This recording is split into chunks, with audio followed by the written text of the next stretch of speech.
The morning of Lily's graduation was bright and warm, the kind of day you think will be remembered for all the right reasons.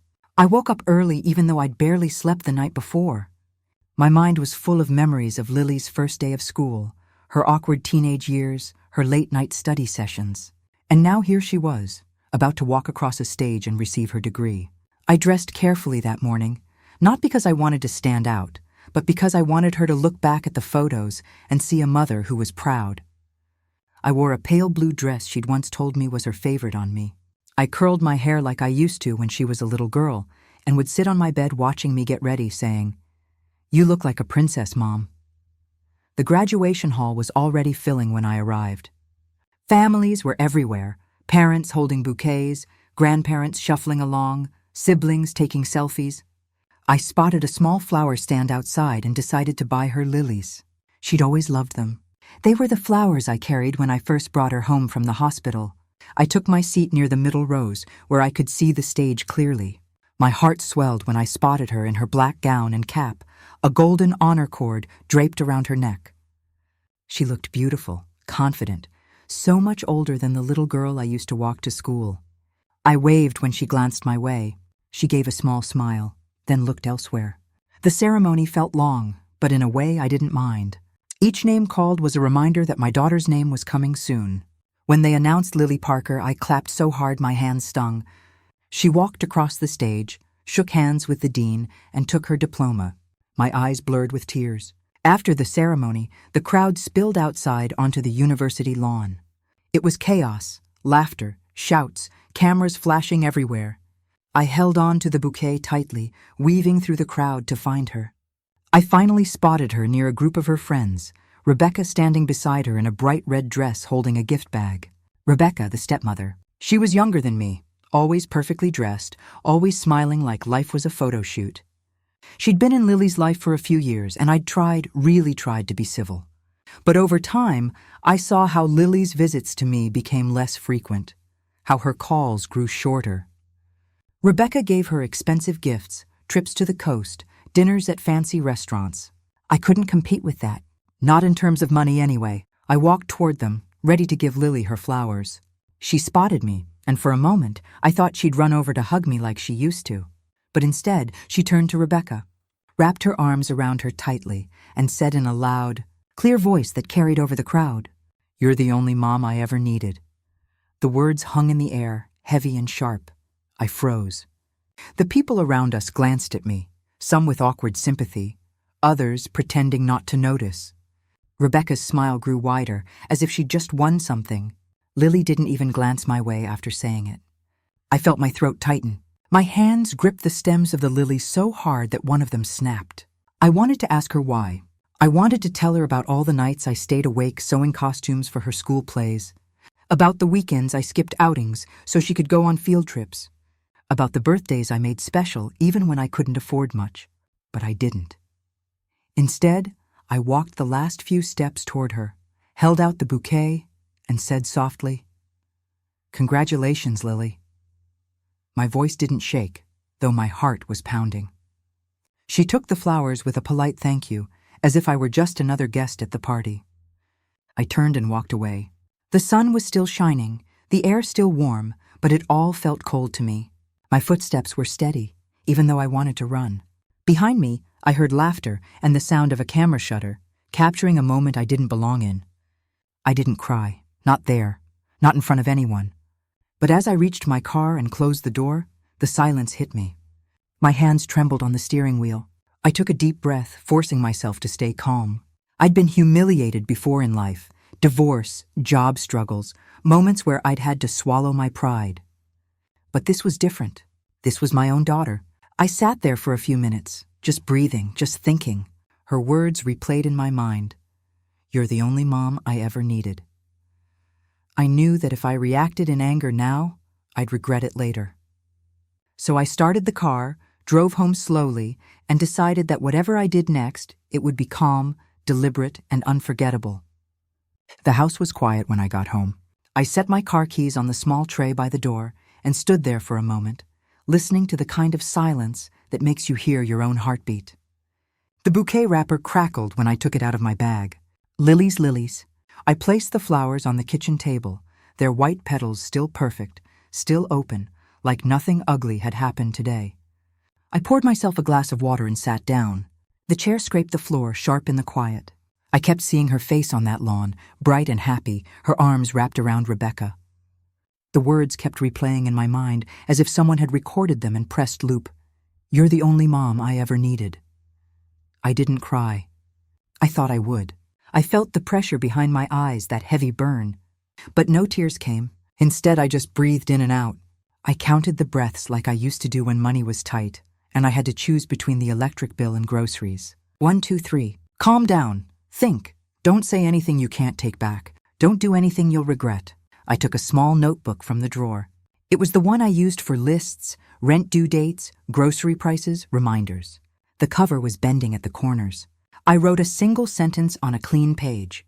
What is the right thing to do now? I looked at those words for a long time. My mind went back to years that no one sees when they look at a pretty graduation photo. The nights I sat at the kitchen table sewing a costume because her class needed one and we couldn't afford to buy it. The mornings I walked into work with wet hair because I'd spent the last minutes packing Lily's lunch.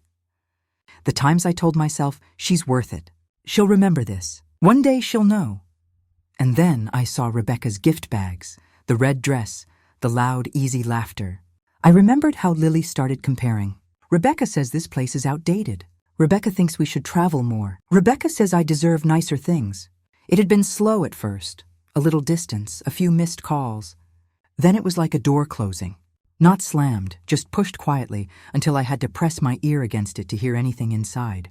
I stood up and went to the hallway closet. On the top shelf was a blue file box with a rubber band around it. It was heavy when I took it down and carried it back to the table. Inside were neat folders with labels in black marker: mortgage, taxes, insurance, deed. I lifted the deed folder and pulled out the paper. My name in printed letters sat on the first line. The townhouse, the one Lily and her fiancé were living in. I kept that townhouse for Lily after the divorce. It wasn't fancy. 2 bedrooms, a little yard, a small porch with a squeaky step, but it was safe. It was steady, a place to start. When she and her fiancé asked to move in last year, I didn't ask for rent. Just help with utilities and keep it clean, I'd said. When you both have stable jobs, we'll talk. I thought I was teaching her to stand on solid ground. I thought I was giving her a chance to rise without falling through. I read the deed slowly, like I was reading it for the first time. I ran my finger along the date. Paid off, fully mine. No co-owners. No second signatures required. My pen was still lying on the notebook. I put a new line under my first question and wrote another. If she doesn't see me as her mother, why am I still acting like one? That sentence hurt. It felt cold to write it, but I left it there because it was honest. I wasn't angry the way people think of anger. It wasn't fire. It was a stone, a quiet weight in my chest. I opened the insurance folder, then taxes, then utilities. My handwriting was on every bill, proof of all the times I had kept the lights on. Fixed the leaking sink, hired a man to clean the gutters. There were sticky notes with reminders. Replace smoke alarm batteries, March fence repair. Ask Louise, water heater check. November. I had built a shelter for her with my hands, my money, my sleep, my planning. I had done it with love. And now, after today, I had to ask what love looked like when it was not respected. I made tea, even though it was warm outside. I like something warm to hold when I think. I took the mug to the living room and sat on the couch where the cushion dips just a little. My phone screen lit up. A group message from relatives. Photos of Lily in her cap and gown. A picture of her and Rebecca cheek to cheek. I put the phone face down and closed my eyes. When I opened them again, the room had shifted from afternoon to evening. The light was softer. A bird called outside and then quiet. I picked up my phone and scrolled until I reached the contact labeled Real Estate S. Patel. She was the agent who helped me buy the townhouse. I didn't call, not yet. I tapped on Attorney M. Rhodes. The office would be closed now. I placed the phone back on the table, screen down again. Sleep on it, I told myself out loud. My voice sounded steady. If it still feels right in the morning, act. I washed the mug. I watered the lilies in the vase. I turned off the kitchen light and went to my bedroom. On my dresser was a photo of Lily at age 7, missing 2 teeth, proudly holding a participation ribbon from a school race. I picked it up. I am not your enemy, I whispered to that girl. I am your mother. I slept lightly.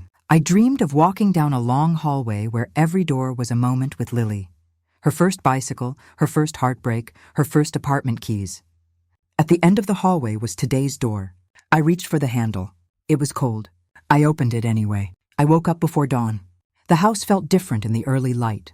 Clean, honest. I made coffee, sat at the table, and opened the notebook. I drew a line under last night's questions and started a list called boundaries. No more paying for her life while she disrespects me. No shouting, no cruel words. Stay calm, stay simple, give clear notice, follow the law, no surprises. If she wants to talk, I will listen, but I will not beg for a place in my own child's heart. I looked up local tenant rules on my laptop. The words were dry and practical. Month-to-month occupancy, 30-day notice to terminate, written notice required, proof of delivery recommended. I took notes carefully. There would be no messy, rushed move, no throwing her out at midnight. I wasn't that kind of person. I wanted a boundary, not revenge for revenge's sake. I felt steadier after reading. Structure calms me. When the time showed 9:01 a.m., I picked up the phone and called the attorney's office. The receptionist knew me. "Hi, Miss Parker," she said warmly. "How can we help?" "I need to discuss ending a month-to-month arrangement at a property I own," I said. "I want to do everything the right way." She scheduled me for an afternoon call with Mr. Rhodes. I thanked her and hung up. I sat very still, listening to the low hum of the refrigerator. There was no rush of relief, only a deep, even breath. I was choosing a path. I could walk it. Around noon, I drove to the townhouse.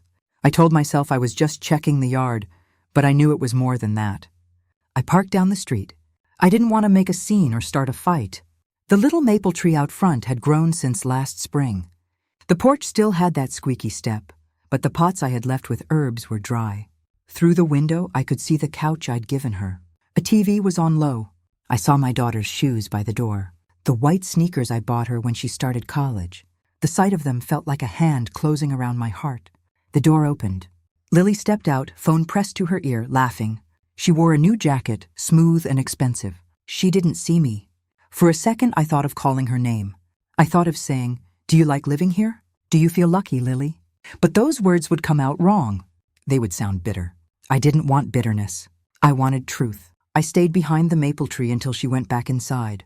Then I walked up to the porch, ran my hand along the railing to check the wood. It needed a fresh coat of paint. My instinct was to note the color to plan a weekend to fix it myself. I pulled my hand away and stepped back. Not this time, I told myself. Not anymore. On the way home, the radio played a song she loved when she was 15, the one we sang with the windows down, laughing at the wind tangling our hair. I reached for the volume and then let it play. I can hold two truths at once, I thought. I can love her, and I can stop carrying what she refuses to see. At 3, I spoke with Mr. Rhodes. I explained everything. He listened without interrupting.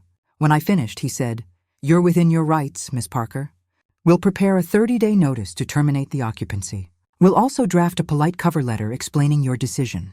No need to mention the graduation incident. Keep it factual." "Thank you," I said. My voice was steady. "I'd like the letter to be kind but clear." "Of course," he said. "Kind but clear."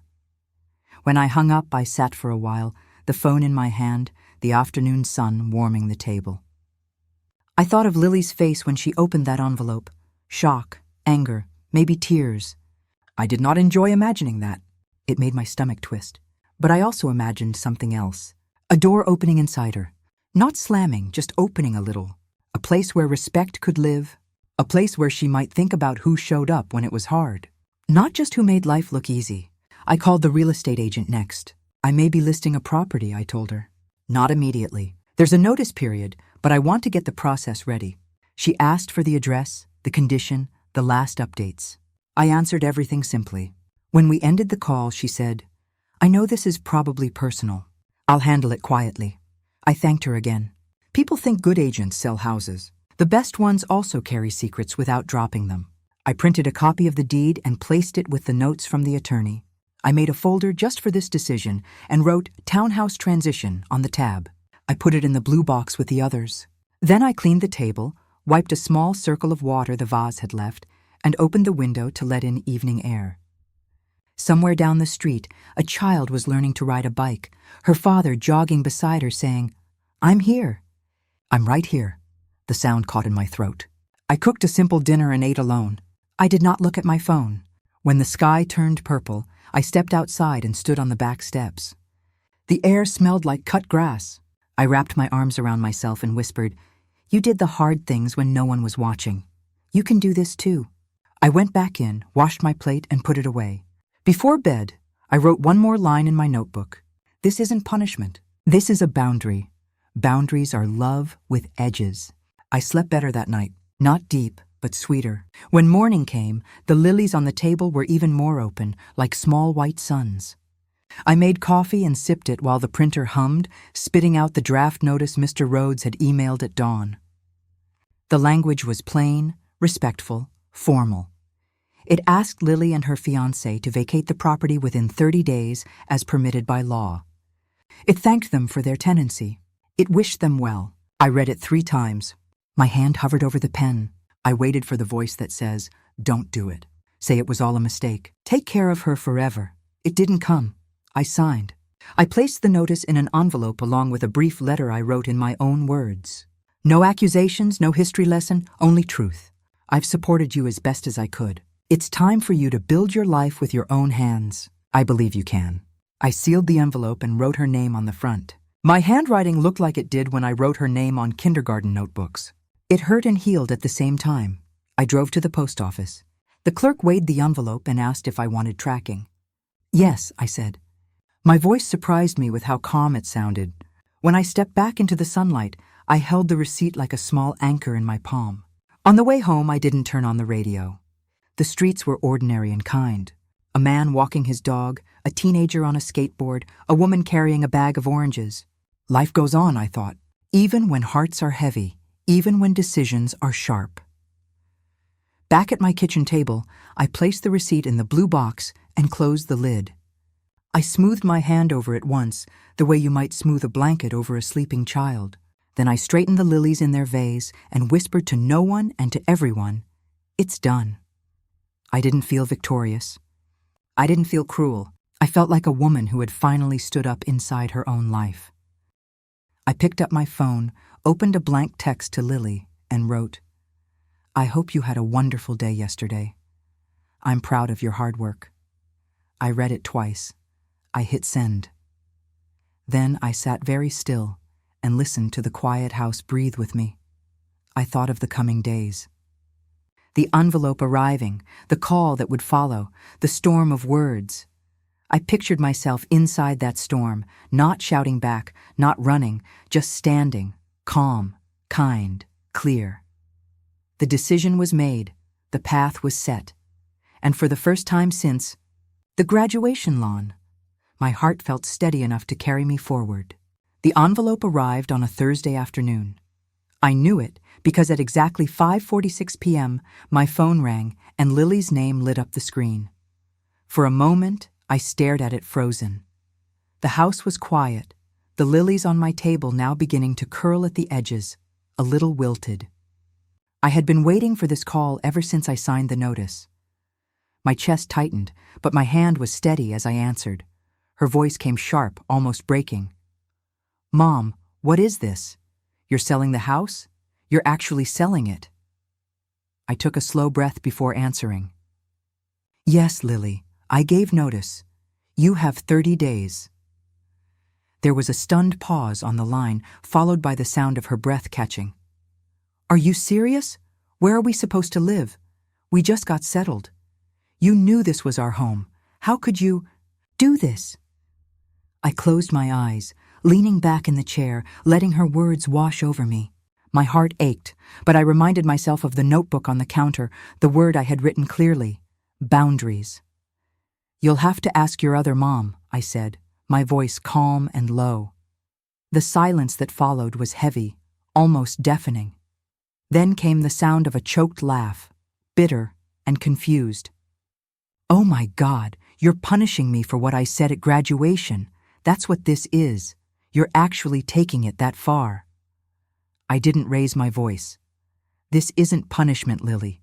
It's reality. I have supported you for years, given you a place to live, taken care of the bills. But you made it clear, very clear, who you think your real mother is. I heard you. I believe you. And now it's time you stand on your own." Her breath hitched on the other side of the phone. For a moment, I thought she might cry. Instead, she snapped. "Rebecca would never do something this cruel. She actually loves me." I almost laughed, but it wasn't funny. My lips curved into something between sadness and disbelief. "Then I'm sure she'll open her doors for you," I said. The line went dead.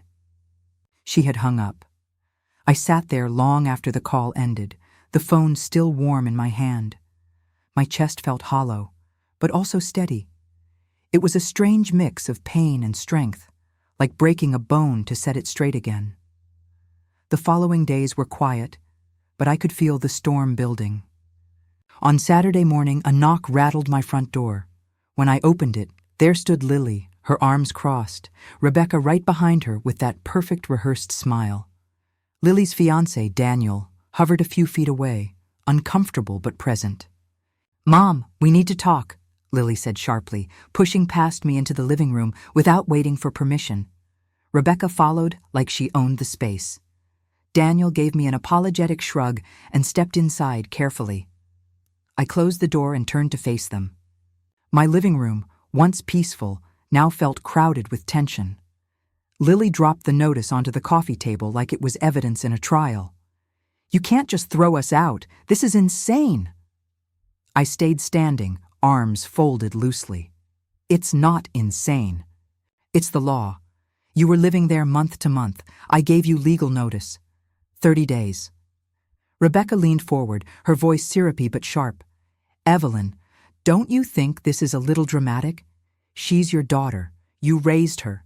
You don't just take her home away because you're upset." I turned to her slowly, meeting her eyes.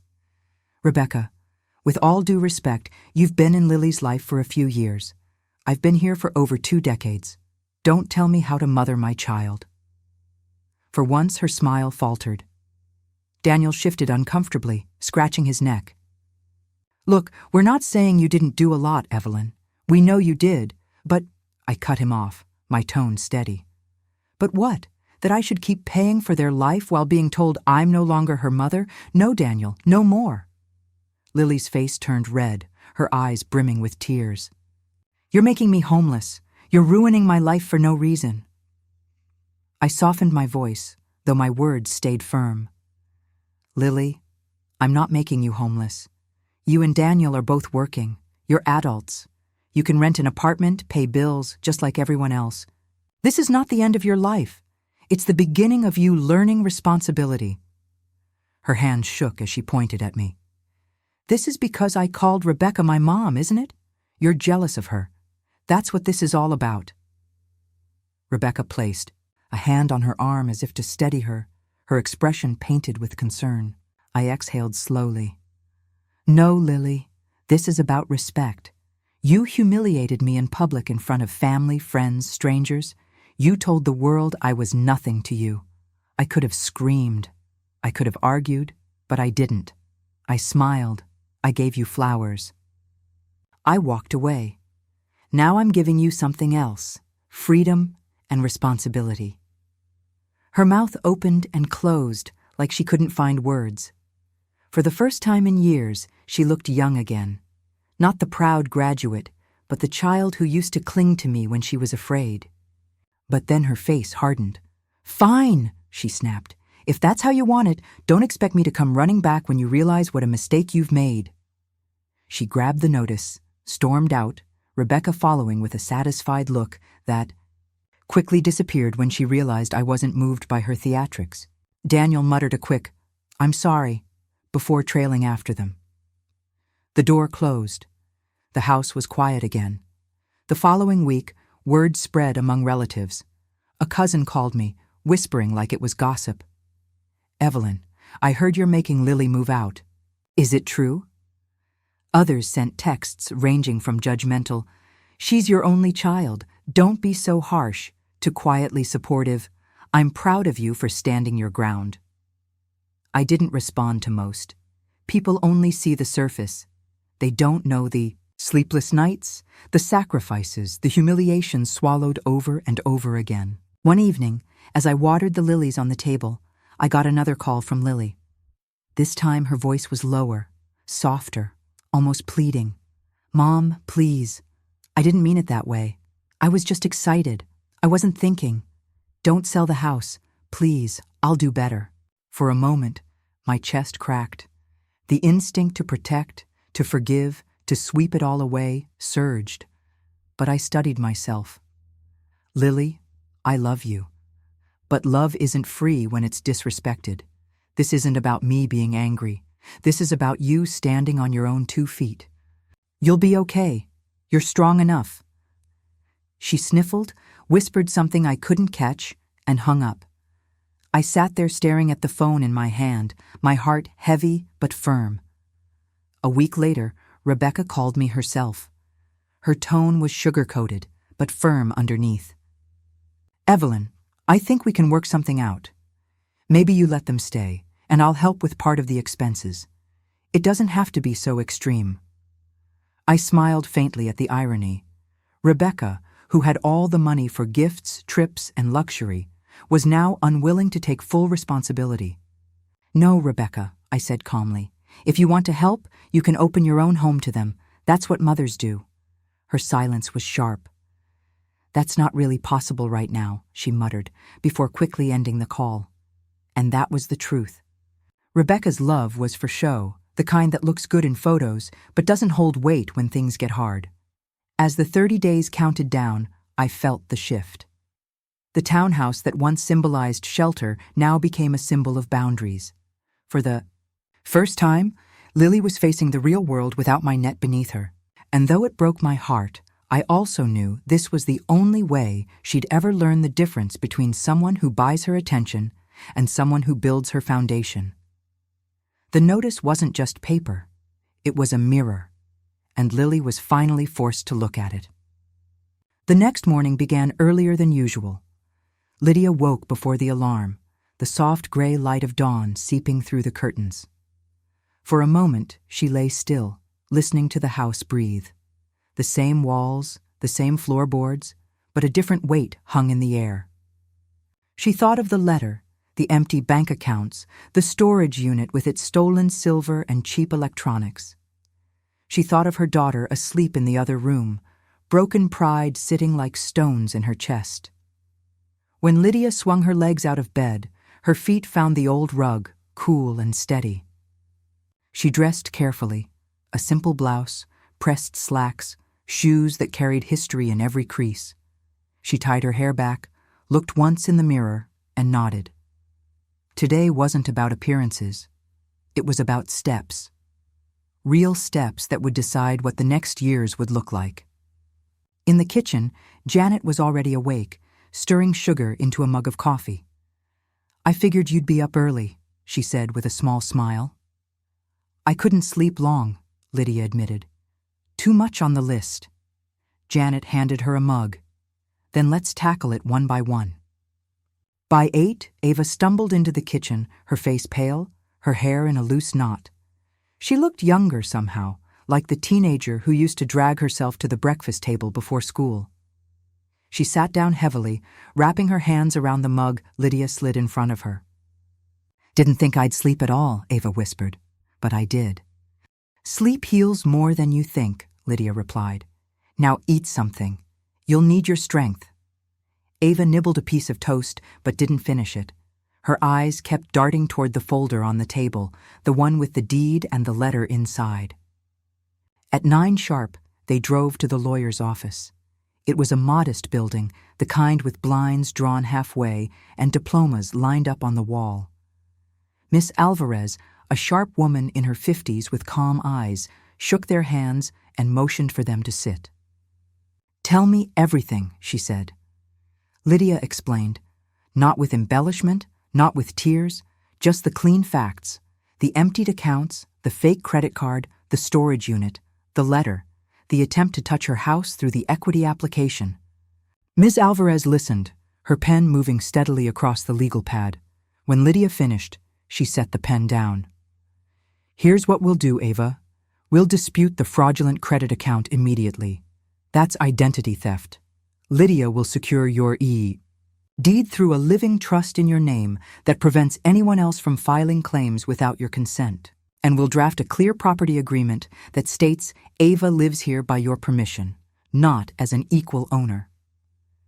Ava flinched. That sounds like you're taking the house away from me.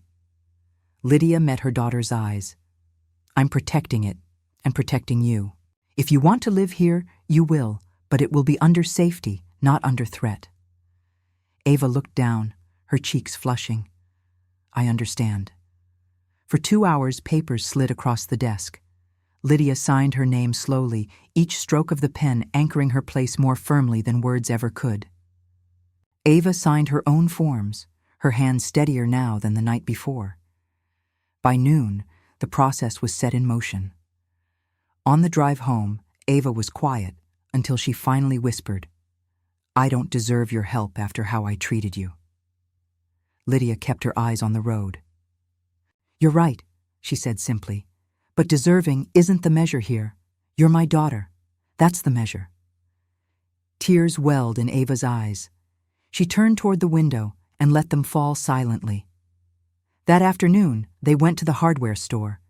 Lydia chose a new deadbolt, sturdy and plain. Back at the house, she handed the tools to Ava. Your hands need to change this, she said. Ava hesitated, then began unscrewing the old lock, her fingers clumsy but determined. Lydia stood beside her, guiding when necessary, silent when not. When the new lock clicked into place, Ava let out a shaky breath. It feels different now, she said softly. It should, Lydia replied. This is your first line of defense and a symbol that you'll never let someone walk out with your life again. As evening fell, the house smelled of stews simmering on the stove. Lydia had cooked while Ava sorted papers, and Janet stacked them neatly into labeled folders. They ate together at the table.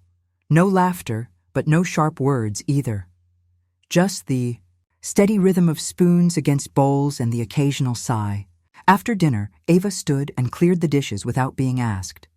She returned from the kitchen and lingered by the doorway, her hands twisting nervously. Mom, she said. Yes, I need to say it again. I'm sorry. Yesterday I told you that you had no place here anymore. I don't know what I was thinking. Maybe I wanted to feel like this house was mine, that I was finally in control of something. But I was wrong. This house exists because of you. Everything in my life exists because of you. Lydia listened, her face calm. She didn't rush to fill the silence. I don't deserve forgiveness, Ava continued, her voice breaking, but I want to earn it if you'll let me. Lydia rose slowly from her chair and crossed the room. She placed her hand gently on Ava's cheek. You don't have to earn a place in my heart, Ava. You've always been there, but respect, trust, responsibility, those you will earn day by day. Ava nodded, pressing her face into her mother's palm like she had when she was a child. The next morning, Lydia stood at the front door with the keys in her hand. She paused, then slipped them onto the small hook by the wall, her hook, the one she had used for 30 years. She turned, looking around the living room. For the first time in days, the house felt like hers again, not because she had shouted or demanded, but because she had walked away with dignity and returned with strength. She looked at Ava, who sat at the table with a notebook open, writing out a budget for the first time in her life. Janet was beside her, checking the numbers. The sight filled Lydia with something close to peace. She stepped onto the porch, letting the sunlight fall across her face. A breeze moved through the trees. Somewhere in the distance, a child laughed, the sound light and unbroken. Lydia closed her eyes for a moment and breathed it in. She had been told she had no place here anymore.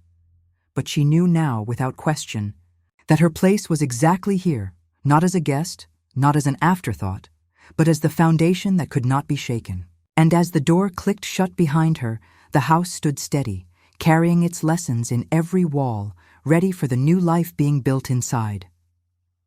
Let us know in the comment, where are you watching from? Please subscribe to the channel, Her Side of the Story. Thanks for watching until here.